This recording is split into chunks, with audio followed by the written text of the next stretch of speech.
Imagine this. You're with your friends at a bar full of people standing around, chatting, and drinking beer. And you are having a great time.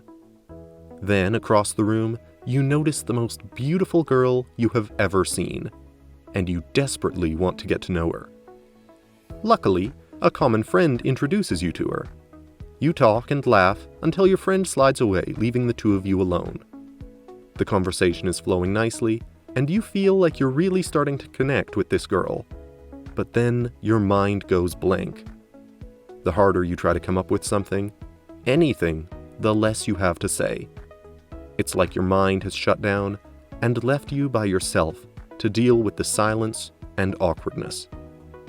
Both you and the girl are now trying to avoid eye contact, while wondering what will save you from this awful situation, until she dismisses you and leaves. If you've ever had your mind go blank in the middle of a conversation, then you know how uncomfortable this might be. The good news is, there are some simple tips you can use today to avoid awkward silences. All it takes is a little practice and a small mindset shift. Why mindset, you might be wondering? Well, one of the most common reasons that leads you to experience uncomfortable silences is believing you've run out of things to say. Most likely, though, you do have plenty of things to say. It's just that you do not feel that these things are good enough. This is why you can talk for hours with people you know well. It's not because you have common interests. It's because neither of you has a very high threshold for what is good enough to say. And if something pops into your mind, you simply say it. Therefore, if you want to keep a conversation going, the first thing you need to do is let loose. Stop putting pressure on yourself to always come up with something clever to say. Realize that people aren't judging you, and practice saying what's on your mind without filtering yourself. Once you get this right, you'll be able to effortlessly do small talk with anyone. The next thing you want to do is then getting past the small talk by asking something more personal to get your interlocutor to really engage in the conversation. The best way to do this is by asking open-ended questions. For instance, rather than asking, "Was the vacation good?" which is a close-ended question, you can ask, "How was your vacation?" Or instead of asking, "Where did you meet your girlfriend?" you might ask, "How did you meet your girlfriend?"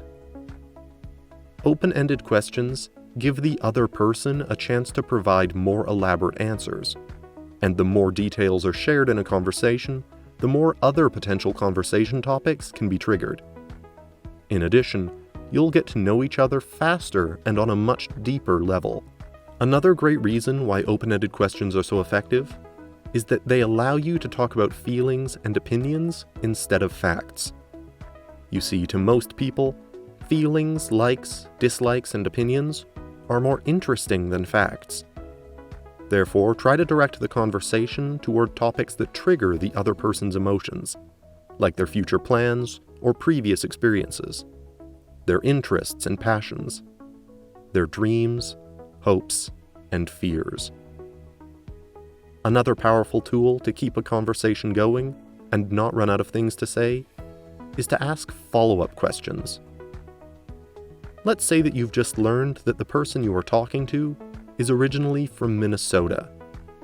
To move the conversation along, you could ask things like, "What was it like to grow up in Minnesota? Why did you move here?" Or, "How did you feel about leaving home?" Let your curiosity guide you. Be genuinely interested in the other person's story, and share related information about yourself in between your questions so you don't come off as an interrogator. This way, you will also have plenty of hooks to drive the conversation back to something that is fun or fascinating to both of you if needed. However, if the conversation dries out at any point, you don't need to try to avoid it at all costs. Accept that silence is a natural part of conversation and be comfortable with it. Know that it isn't your responsibility to talk all the time, and that the other person might be panicking just as much or more than you. This is also why letting there be a silence and not being anxious about it helps you bond with the other person. If you think about it, a sign of a great friendship is that you both can be quiet together and not feel uncomfortable about it. If you show that you're calm in the silence and okay with not saying anything, the other person will be too. Now, thanks for watching High Living. If you enjoyed this video, don't forget to like and click the subscribe button for some more amazing content on how to level up your life.